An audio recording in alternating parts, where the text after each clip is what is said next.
tous, je suis Spyro le Dragon. Quand nostalgie rime avec merdique, vous êtes sur ma petite chronique. Aujourd'hui, nous continuons notre marathon de tablettes, et nous le terminons d'ailleurs avec une tablette mini. On avait testé une taille classique, donc maintenant on teste l'autre grande portion du marché des tablettes, la tablette mini. C'est une tablette de chez FNF, la i5 Mini 3GS. Je remercie chaleureusement Geekbuying qui m'a fait moitié prix sur cette tablette pour que je puisse la tester pour vous. Le lien vers le produit et vers le site de Geekbuying se trouveront comme d'habitude dans la description de la vidéo. Sans plus tarder, on enchaîne tout de suite avec le test de la FNF i5 Mini 3GS. C'est un nom un peu à rallonge pour un tout petit truc. Allez, c'est parti!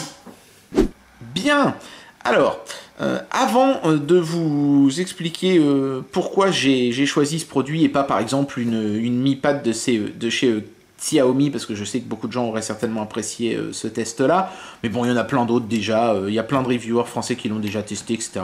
Je vais vous expliquer dans un instant pourquoi j'ai choisi plutôt de vous tester cette tablette de chez FNF, mais pour ça, je pense que le meilleur moyen, c'est d'abord de vous faire un petit rapide historique de la tablette mini.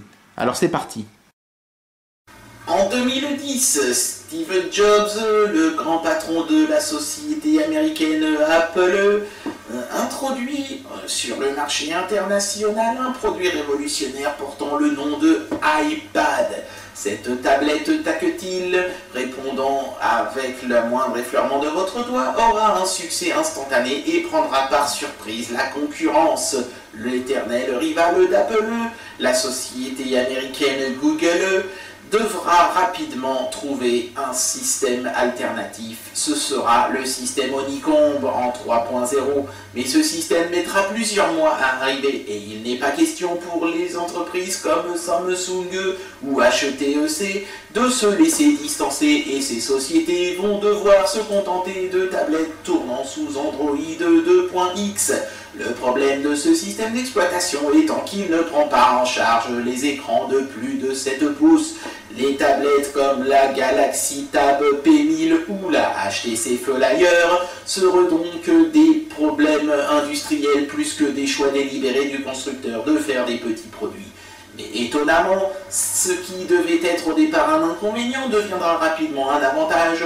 De nombreux clients aimant le format compact de ces tablettes, leur permettant de le glisser dans une poche, de veston pour vous messieurs ou dans un sac à main pour vous mesdames.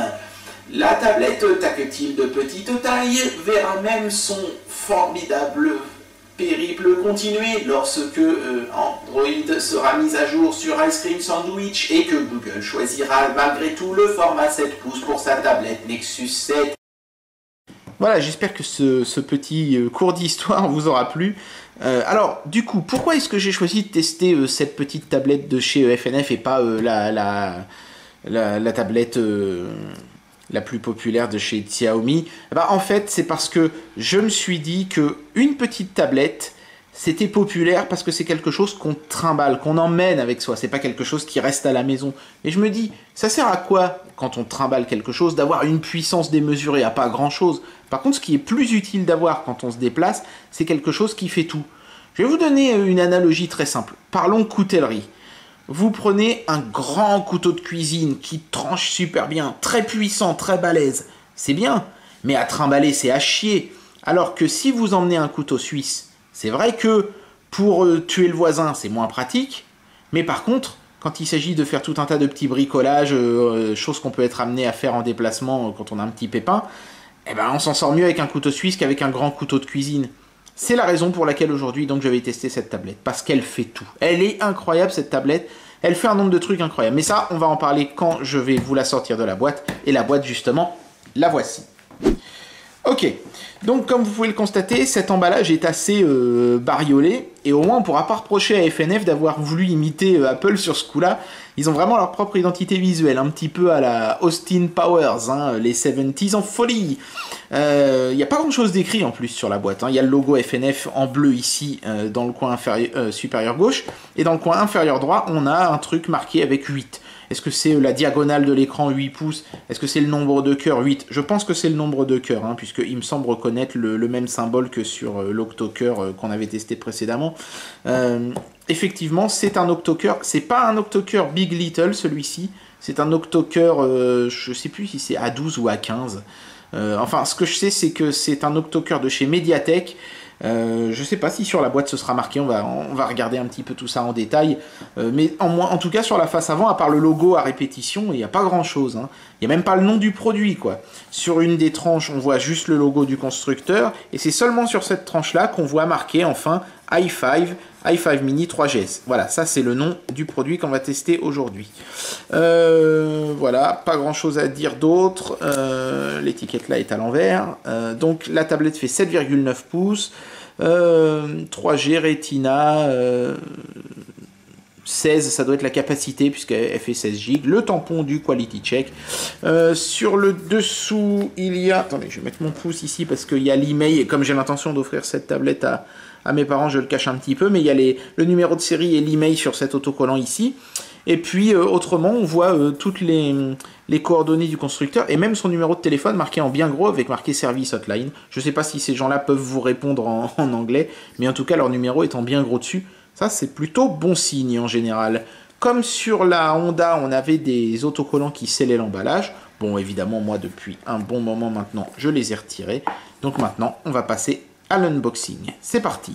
Bon, donc c'est une boîte qui, une fois de plus, s'ouvre en soulevant le couvercle comme ceci. Hein. Comme sur la tablette de chez Honda, on a de la mousse, cette fois-ci de couleur blanche, mais on a de la mousse sur la partie supérieure pour éviter que ça s'abîme, c'est plutôt bien. La tablette n'est pas directement présentée comme ça, hein. En réalité elle est emballée dans ce plastique que j'ai déjà retiré parce que c'est un petit peu compliqué de l'enlever, mais c'est un plastique qui fait tout le tour de la tablette, qui l'emballe comme une papillote, donc elle est vraiment protégée, y compris sur les tranches. Ça c'est bien parce que Honda il mettait un truc devant, un truc derrière, mais sur les tranches il n'y avait que dalle, hein. Ça c'est plutôt pas mal, c'est très très bien emballé. Il y a plus tout un tas de choses qui sont écrites ici, j'imagine que ça permet de laisser le produit dans le plastique et de le mettre en rayonnage dans les magasins comme ça en Chine. La tablette en elle-même, je vais la poser sur mon papier pour pas l'abîmer. Voilà, on va y revenir dans un instant. Le manuel qui lui aussi est bariolé, mais il est vachement plus classe en tout cas que celui de Honda qui était juste un pauvre paplard un peu misérable. Là on a un vrai booklet avec agrafé, soigné, tout en chinois au début, mais quand on arrive à la moitié, hop, après c'est en anglais, donc ça c'est plutôt bien, voilà. Bonne chose, donc FNF considère un petit peu plus le marché international que Honda déjà, ça c'est plutôt un point positif pour nous.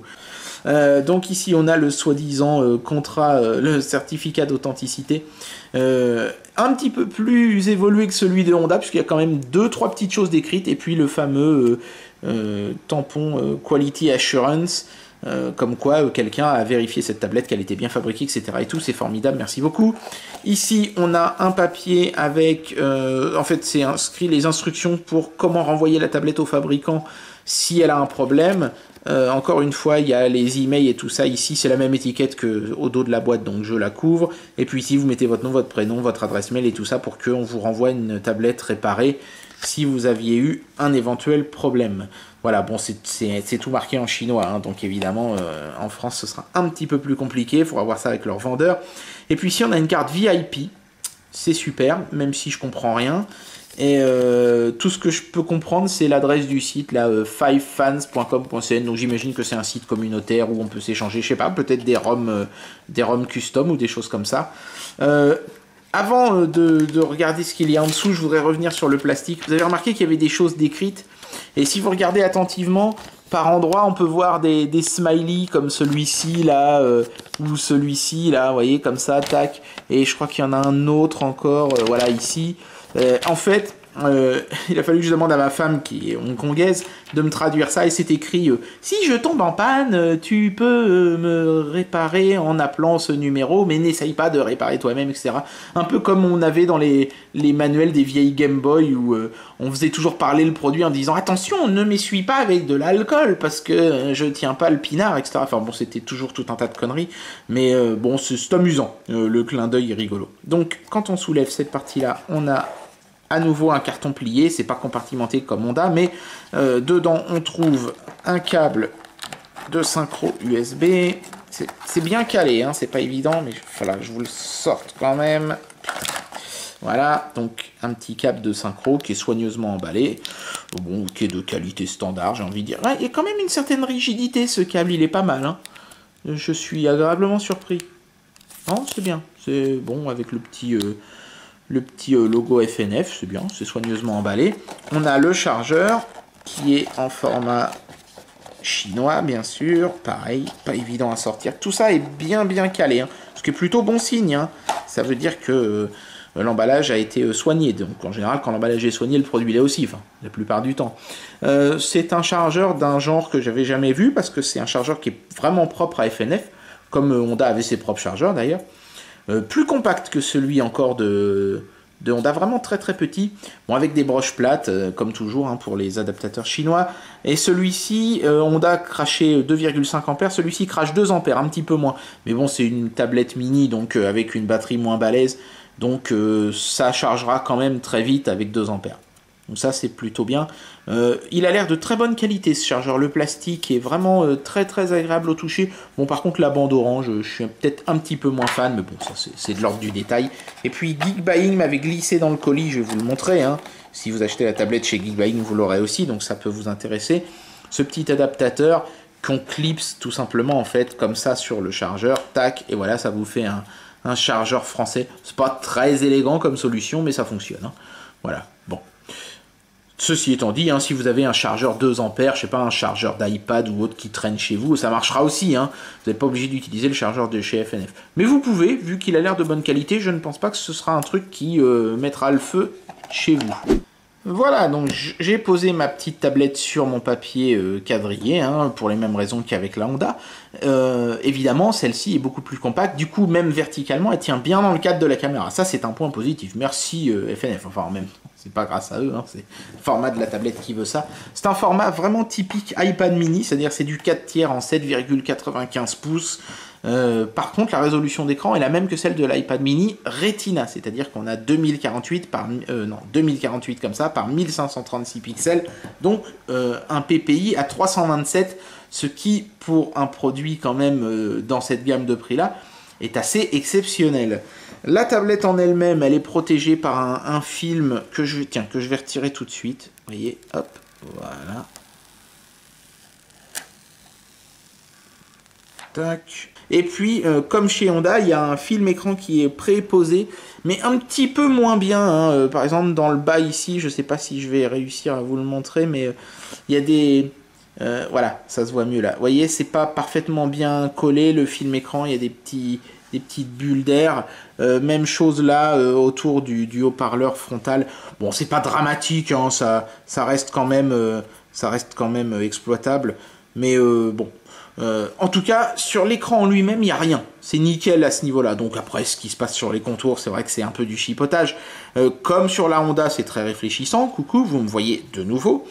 Et puis voilà, qu'est-ce qu'il y a d'autre à dire sur la face avant, hein. Ici, on a un appareil photo de 2 mégapixels, donc un haut-parleur, parce que cette tablette fait téléphone.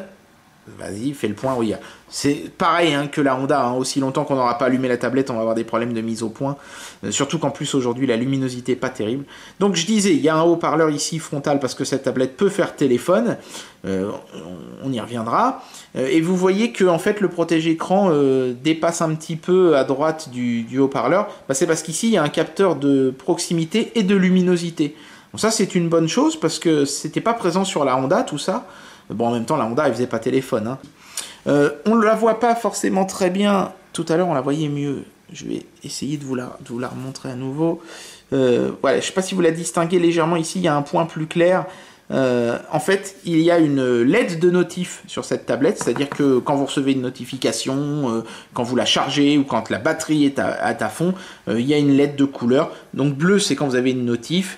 Rouge, c'est quand elle charge, et verte, c'est quand la batterie est à bloc. Voilà, donc ça, c'est plutôt pas mal. J'apprécie ce genre de petits détails. Les LED de notif, c'est pas mal. Maintenant, regardons un petit peu comment se présente la tablette à l'arrière. Elle est en aluminium brossé, hein, comme la Honda, avec le logo 5 sur la partie arrière. Très joli aluminium, très fin, très bien brossé. Le logo i5 mini 3GS, FNF, etc. Il n'y a pas marqué la capacité de la tablette, c'est une 16 Go en l'occurrence, mais c'est pas écrit. Ce que j'aime un peu moins bien, c'est ce plastique un petit peu trop omniprésent, je trouve. Qu'il soit en haut, je peux comprendre, hein, pour mettre les antennes 3G, Wi-Fi, Bluetooth et compagnie. Mais pourquoi en avoir mis aussi en bas? Bon, ça m'échappe un petit peu, je dois dire. Peut-être qu'ils ont séparé les antennes, ils en ont mis certaines en haut, d'autres en bas, je sais pas. Bon, en même temps, ce serait pas impossible, hein, c'est ce que Apple a fait sur l'iPhone 5 et le 5S. Donc peut-être. Là, on a un capteur photo de 8 mégapixels, hein, donc même chose, hein, je ferai quelques photos pour vous montrer un petit peu l'allure que ça a. Et puis, on a une trappe ici qui est visible, mais je vais y revenir dans un instant. Dans le bas, on a le haut-parleur, l'unique haut-parleur. Alors, je sais pas trop s'il est mono ou stéréo, parce qu'on dirait qu'il y a une sorte de petite séparation là au milieu. Il y a des trous qui sont pas percés jusqu'au bout. Je sais pas. J'ai pas réussi à déterminer si c'était du mono ou du stéréo, mais même si c'est du stéréo, vu l'écartement des haut-parleurs, ça changera pas grand-chose. Là, il y a un petit autocollant holographique sur lequel il est marqué Vayava. Ouais, je sais pas ce que ça veut dire, mais bon, peu importe. Donc, sur la tranche du dessus, c'est comme sur la Honda, là, qui a le plus de choses. On a le bouton power, on a le volume rocker, on a une prise pour brancher un casque et le micro USB. Pas de sortie HDMI, c'est un petit peu dommage. Par contre, la tablette est compatible Miracast, donc ça limite un petit peu la frustration, on va dire. Et puis ici, donc, on a une trappe qui s'ouvre comme ceci, dans laquelle on peut mettre deux éléments. Par contre, je ne sais pas si c'est écrit ou quoi. Oui, c'est marqué. Ici, on peut mettre une carte micro SIM. Et ici, donc, on peut mettre notre carte micro SD. Selon le constructeur, on peut mettre jusqu'à 32 Go de plus. J'ai pas testé 64 Go à vrai dire. J'ai même pas mis de carte micro SD dans cette tablette. Mais a priori, il n'y a pas de raison que ça marche pas. Seulement le truc, c'est que souvent ces tablettes chinoises, quand on met une carte de 64 Go dedans, alors qu'elles sont pas annoncées compatibles, il faut formater la carte dans un format spécifique. Et ça se fait tout seul, hein, la tablette vous demande de formater la carte. Donc sachez-le, s'il y a des données sur votre carte, attention, la tablette risque de vous la formater. Voilà. Oui, alors sur les tranches, il n'y a rien du tout, hein, ni de ce côté-ci, ni de ce côté-là, très minimaliste. Sur le dessous, il y a le numéro de série de la tablette. Je crois que c'est là qu'on voit la capacité mémoire. Si vous voulez bien faire le point, putain de caméscope. Merci, voilà, 16 Go, le numéro de série et le micro, donc pour bien sûr la fonction Voice Search, mais aussi, dans ce cas de figure-là, pour la fonction téléphonie. Ah, je résiste pas à l'envie de vous montrer le boot screen qui est très coloré. Fond bleu turquoise. Et vous allez voir, le logo 5 va se mettre à changer de couleur. Voilà, je crois que quand il est sur violet, c'est presque fini. Voilà, attention. Comme ça vous permet de voir que ça boot assez vite en plus. Hein. La Honda bootait très vite aussi. Hein. Je l'ai pas montré dans la vidéo d'ailleurs, mais elle bootait à peu près aussi vite que celle-ci, peut-être même encore un peu plus. Ça y est presque. Voilà. Alors, contrairement à la Honda où j'avais changé le launcher et tout, cette fois-ci, j'ai laissé le launcher par défaut parce qu'il est en français. Quand on met la tablette en français, le launcher passe en français. Le lock screen, je ne l'ai pas changé non plus. Lui aussi se met en français. Donc, c'est là que je pense quand même qu'on voit que FNF est plus axé sur l'international que Honda, ce qui est une bonne chose. Et puis en plus, le launcher est moins tarabiscoté que celui de Honda. Il est beaucoup plus proche d'un Android pur. Je vais vous montrer tout ça dans le détail. Voilà, donc le lock screen assez basique, hein, là je peux mettre que les appels d'urgence parce que j'ai pas mis de carte SIM, et voici donc le launcher de base de cette tablette. Donc ma foi assez classique, voilà. On peut mettre des fonds d'écran animés, hein, c'est vraiment de l'Android très très proche du pur, hein. On a les trois icônes en bas, la tablette prend en charge le immersion mode dans le launcher par défaut, donc ça c'est bien, c'était pas le cas de la Honda.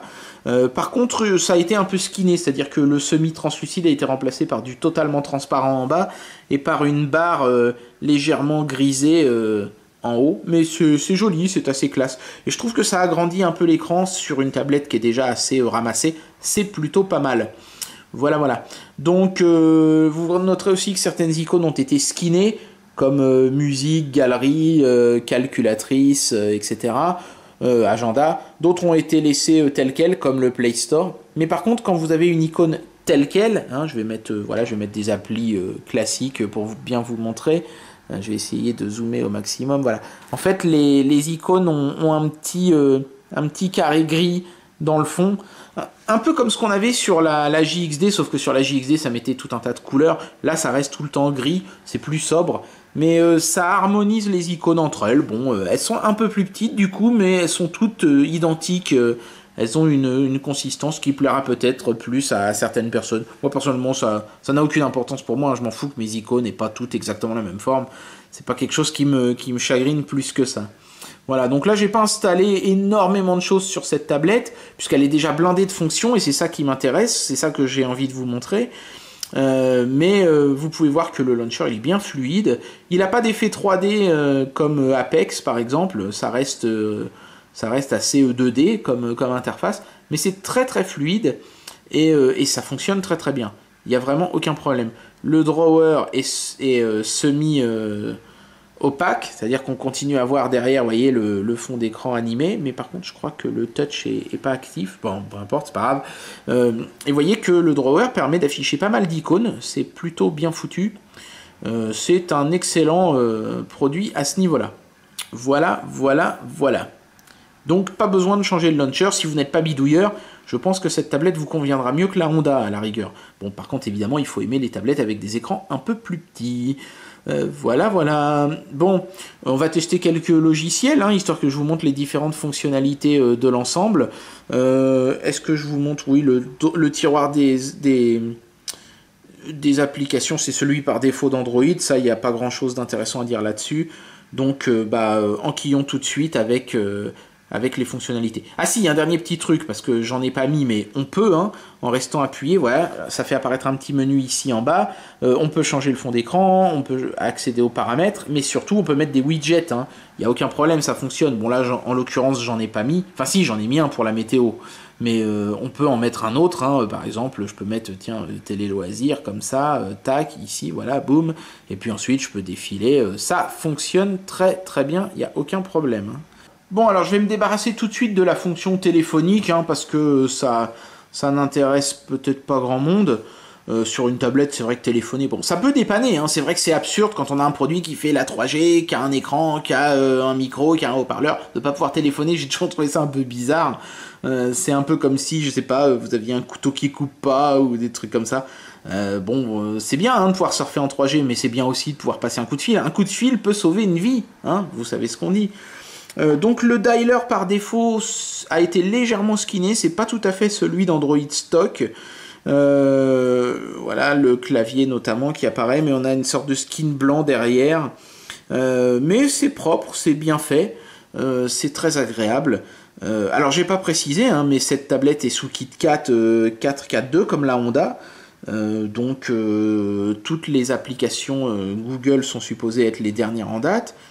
La liste des contacts, c'est celle d'Android, donc il n'y a pas grand chose à dire là-dessus. Le système SMS, même chose, c'est celui d'Android, donc pas grand chose à dire sur celui-là non plus. L'appareil photo, voilà, c'est pareil, hein, c'est l'appareil photo stock Android. On peut faire des panoramiques, bon, pas grand chose à dire. Pareil, hein, vous avez vu les photos déjà tout à l'heure, où je vous les montrerai maintenant, je sais pas comment je ferai un montage, mais bon voilà, c'est ce que ça donne, vous avez pu voir. On a les applications comme Mail et tout ça, bon, qui sont les applications de base. En dépit du fait que beaucoup de choses aient été skinnées, on est sur l'application de base Android la plupart du temps. Par exemple, l'icône calculette, elle a été skinnée et tout, mais si j'appuie, derrière, tac, c'est la calculette Android AOSP. Un peu tristounette d'ailleurs, je trouve. Mais voilà, c'est comme ça que ça se présente. Bon, alors évidemment, qui dit écran Retina dit normalement image splendide. Donc je vais commencer par vous montrer cette photo-ci. Voilà, on va se mettre en...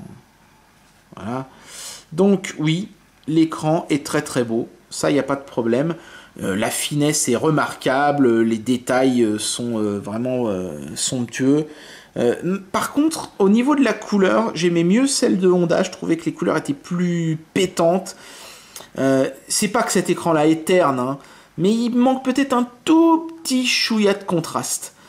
L'écran est vraiment quand même très très très beau, très très très propre. Je vais essayer de me rapprocher et de conserver voilà, la netteté de l'écran. Vous voyez, les détails sont vraiment très très beaux, très très propres. Il n'y a vraiment pas grand chose à reprocher à cet écran. Donc ça, c'est plutôt une bonne surprise pour une tablette aussi peu chère, moins chère encore que la Honda. On conserve malgré tout un très très bon écran. Un petit cran en dessous de ce qu'on voyait sur la Honda, mais exceptionnellement bon malgré tout pour cette gamme de prix. YouTube fonctionne très très bien sur cette tablette, hein. D'ailleurs tous les services Google sont magnifiquement bien intégrés. Je vais baisser un petit peu le son, ouais, je vais le couper même, voilà. La fluidité dans les vidéos, elle est bonne, et la qualité de l'image, elle est bonne aussi. On va se mettre voilà, en bon paysage. Bon, bah même chose que sur la Honda, hein, on perd un petit peu en affichage. Alors, comme la tablette est déjà pas très grande, c'est peut-être un petit peu plus pénalisant. Mais bon, ça fonctionne bien, vous voyez, c'est fluide. Et je sais pas en quelle résolution je suis, je pense en 720, voilà, je vais mettre en 1080 pour voir un petit peu si le débit Wi-Fi suit la cadence, ouais. Absolument aucun problème, le Wi-Fi sur cette tablette est parfaitement stable. Tout aussi stable que sur la Honda. Et franchement, ça c'est un gros progrès qui a été fait sur les tablettes chinoises, parce que la stabilité Wi-Fi, c'était pas toujours ça. Mais là, manifestement, les mecs ont sorti les griffes et maintenant, on n'a vraiment plus aucun problème. Vraiment, la finesse de l'image est bonne, encore une fois, hein, pour une tablette de cette gamme de prix. Moi, je suis vraiment assez épaté. C'était un petit peu le principe même du Vectrex. L'appareil a été dévoilé au CES de Las Vegas en 81 et finalement il n'a pas eu un tel attrait. Bon, donc le son est de bonne qualité. Faut pas pousser le haut-parleur méga à bloc parce que ça grésille un petit peu. Par contre, j'ai l'impression qu'il est un peu plus fort que celui de la Honda. Mais il y en a qu'un par contre. Donc bon, le son est encore, j'ai envie de dire, je vais faire la même conclusion que chez Honda. Le son est bon, sans plus. Mais il est suffisant, on va dire, pour un usage quotidien de qualité. Et on reprend toujours notre fameuse bande-annonce de Gravity, qui est un film que j'adore, hein, vous l'aviez compris. Et même remarque pour la Honda, les bandes noires sont omniprésentes et assez pénalisantes, puisqu'on a la moitié de l'écran qui est bouffé par ces bandes noires. Mais bon, ça c'est un des aléas du format 4 tiers. Hein. À vous de voir si c'est gênant pour vous ou pas. Bon, alors évidemment, impossible de tester une tablette sans tester la navigation web. Là, je suis sur Firefox. Ça s'affiche bien. Et je suis étonné de la lisibilité. J'avais un peu peur que l'écran, vu qu'il est plus petit, ait beaucoup de mal à s'afficher correctement. Mais en fait, non. Non, pas du tout. C'est lisible même dans cette diagonale d'écran. Et vous voyez, je vais zoomer au maximum. Vous voyez, le texte est vraiment propre. Vraiment nickel, vraiment lisible. Même à une distance assez éloignée de vos yeux. Et bien sûr, on peut zoomer.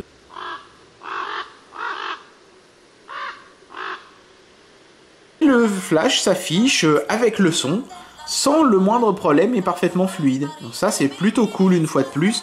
Ces tablettes Android affichent un net avantage grâce à cette petite compatibilité. Bon, un petit mot sur le Play Store, bien évidemment, hein, qui fonctionne extrêmement bien. Il n'y a vraiment rien à dire là-dessus. Il est intégré d'office, bien sûr, vous n'avez pas besoin de bidouiller pour le mettre, et il est parfaitement bien reconnu. Et l'avantage, c'est que comme c'est un processeur de chez Mediatek, qui est donc assez répandu et très bien suivi un petit peu partout, bah, vous aurez une compatibilité optimale. Je n'ai quasiment jamais... Non, je n'ai même jamais trouvé d'application incompatible avec cette tablette. Google Maps fonctionne parfaitement bien sur cette tablette. J'avais lu sur certains forums que cette tablette n'était pas foutue de lancer Google Maps sans qu'il plante. Ben, je sais pas ce qu'ont foutu les mecs, ils ont dû traficoter leur ROM, c'est pas possible. Parce que moi, ça marche nickel et du premier coup, avec une bonne fluidité. Mais surtout, le gros avantage de cette tablette, et on voit l'icône qui est apparue ici d'ailleurs, c'est que comme elle dispose du GPS, je peux être localisé avec précision, même si je suis pas connecté à du Wi-Fi. Et ça, c'est vraiment très cool. Quant à Google Maps, lui, il s'affiche vraiment impeccable. Il n'y a aucun problème. Ça fonctionne très bien et très fluide. Très cool. Forcément, hein, qui dit puce GPS dit possibilité d'utiliser des applications comme TomTom et de faire de cette tablette un GPS à écran vraiment géant de 8 pouces. Par contre, je sais pas pourquoi TomTom parfois il a du mal, quand je le passe en paysage, à afficher la carte. Voilà, là je me retrouve avec rien. C'est bizarre parce que en portrait il marche très bien. Mais bon, ça le fait pas à tous les coups, donc je sais pas, j'imagine que c'est pas de la faute de la tablette et que c'est plutôt un bug chez TomTom. Mais voilà, je vous le précise, si vous tenez à utiliser cette tablette comme un GPS, faites attention à ce petit détail. Bien, alors avant de se lancer dans la portion jeu de ce test, je voudrais quand même aborder quelques petites choses sur cette tablette qui méritent d'être évoquées. Premièrement, contrairement à la Honda, mais ça j'imagine que le problème serait corrigé en changeant de launcher, on ne peut pas appeler Google Now depuis le launcher en disant OK Google. Et il ne se passe rien. Il faut simplement appuyer là. Combien font 120 € en dollars? 120 € est égal à 158,51 $ américains. Voilà, donc ça c'est le prix auquel vous devriez trouver cette tablette chez Geekbuying. Voilà, donc vous l'avez vu apparaître ici, je vais vous la montrer de plus près. On a donc une lettre de notification bien visible, bien intégrée, discrète, directement sur le châssis de la tablette. Ça c'est un plus que j'aime bien moi. C'est le genre de choses que j'apprécie parce que ça... sur un appareil polyvalent qui va vous servir à organiser votre vie, une petite lettre de notif, c'est toujours un plus important et agréable pour moi. Voilà, et tant qu'on en est à parler des petites choses secondaires, je vais faire comme sur la Honda, je vais vous parler de la coque officielle, que voici. On voit bien le petit logo 5 ici dans le bas, donc qui se présente exactement comme celle de Honda, hein, avec un flip cover ici, et une coque en plastique translucide de ce côté-là. Voilà, donc en fait c'est pas compliqué, hein. On place la tablette...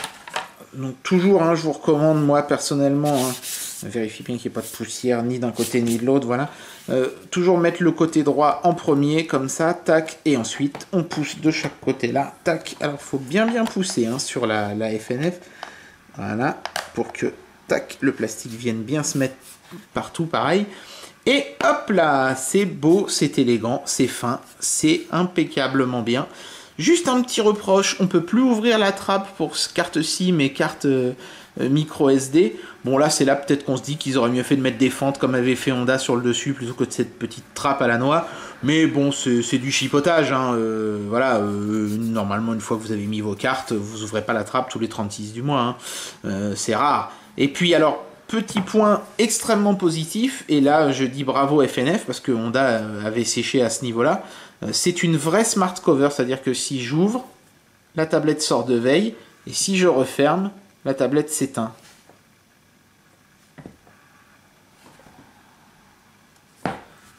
Ça, c'est vraiment très très cool. Bravo FNF. Est-ce que cette tablette tient bien en mode vertical aussi? Ça, c'est un petit truc important à voir. Oui. Et même quand je secoue, ça tient bien. Ça tient mieux que sur la Honda. Donc encore un point positif. Elle est vraiment très très chouette cette petite housse. Et pareil, elle coûte 8 ou 9 €. Enfin une misère. Vous auriez tort de vous en priver, hein, franchement. Bon là j'ai pris la noire, mais elle est disponible en plein d'autres couleurs.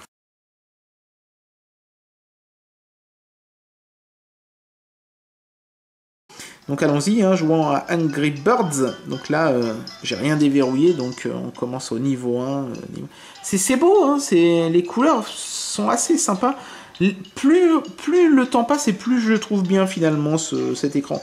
Je trouve toujours qu'il manque un petit chouïa de contraste, mais plus on l'utilise et moins on s'en rend compte, j'ai l'impression. Donc voilà, bon bah là ce qui est bien c'est que même là je suis à peu près sûr de gagner parce que c'est un jeu très facile.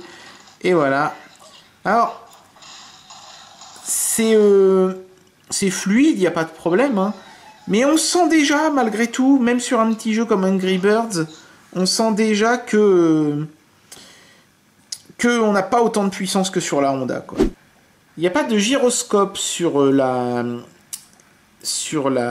FNF comme il y en avait un sur la Honda, mais malgré tout, les jeux qui fonctionnent à l'accéléromètre sont parfaitement jouables et affichent une bonne une bonne réactivité lorsqu'on incline la tablette.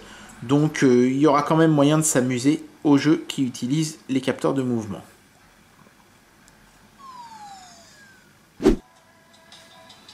Bien, on l'avait testé sur la Honda, donc pas question de faire l'impasse sur la FNF.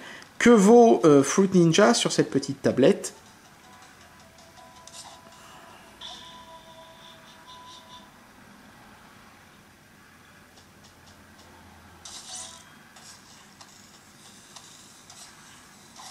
Bah, c'est plutôt fluide.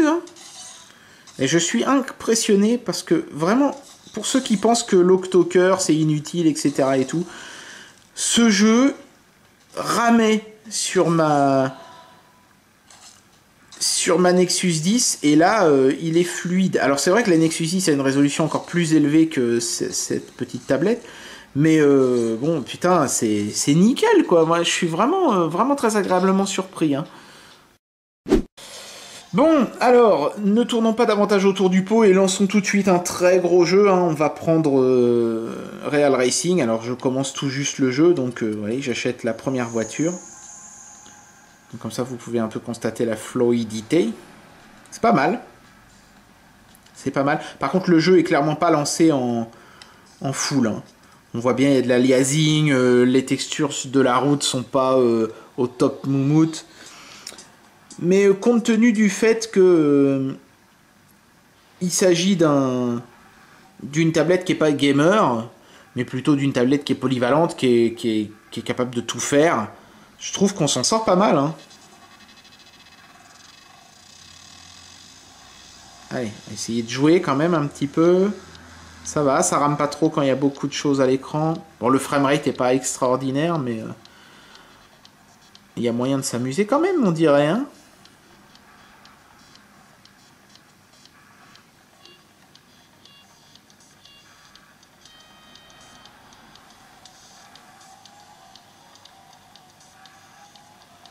Ouais, non, c'est plutôt fluide. Bon, c'est pas en high, mais c'est pas si mal quand même. J'ai l'impression... Non, je suis pas... Les graphismes sont pas en low. Hein. Par exemple, vous pouvez voir les ombres sous la voiture sont rendues en temps réel. Vous voyez, par exemple, on voit que l'ombre de mon pot d'échappement, elle est également sur la route.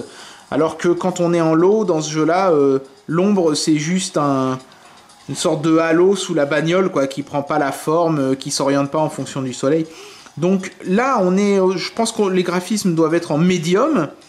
Peut-être, non, pas en high, je pense pas, parce qu'il n'y a pas l'anti-aliasing, par exemple. Mais on doit être au moins en médium, ce qui est déjà pas mal pour ce jeu-là, franchement. Et c'est fluide, quoi.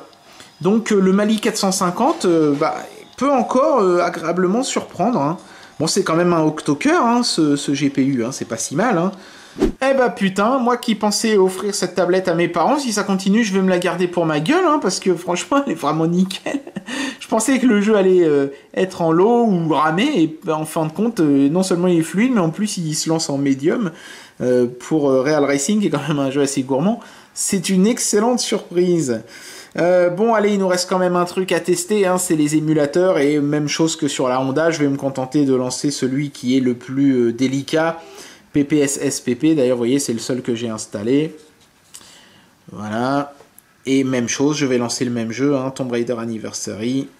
Voilà. Et on va voir ce que ça donne. Donc, exactement comme pour la Honda, j'ai pas été gentil avec cette tablette. J'ai tout mis à fond dans l'émulateur. Et on va voir ce que ça donne.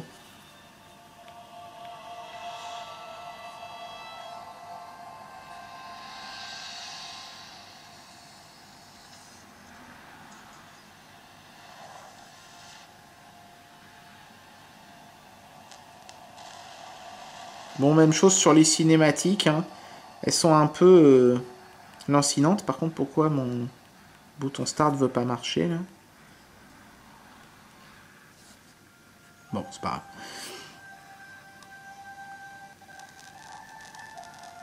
Bon, on entend que le son sature un petit peu et sautille un petit peu. Mais bon, ça, fallait s'y attendre. Hein. Non, c'est parti.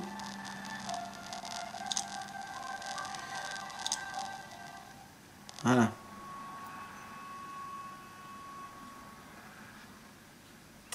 Ok, c'est bon, ça marche. Donc je vais sauter les cinématiques, c'est pas tellement ça qui nous intéresse, hein. Mais le commandement reste introuvable. Je m'entête à poursuivre dans une voie qui jusqu'à présent. Et je suis quand même dégoûté parce que ça m'a l'air fluide aussi, putain. C'est incroyable ce que les constructeurs chinois ont réussi à accomplir en l'espace de quelques mois seulement. Ouais, non, bon, ouais, ça me rassure. Là, ça rame.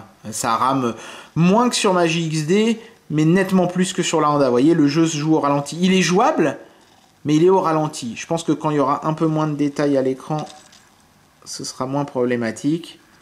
Mais ouais, non, non, c'est... ça ramouille, ça ramouille.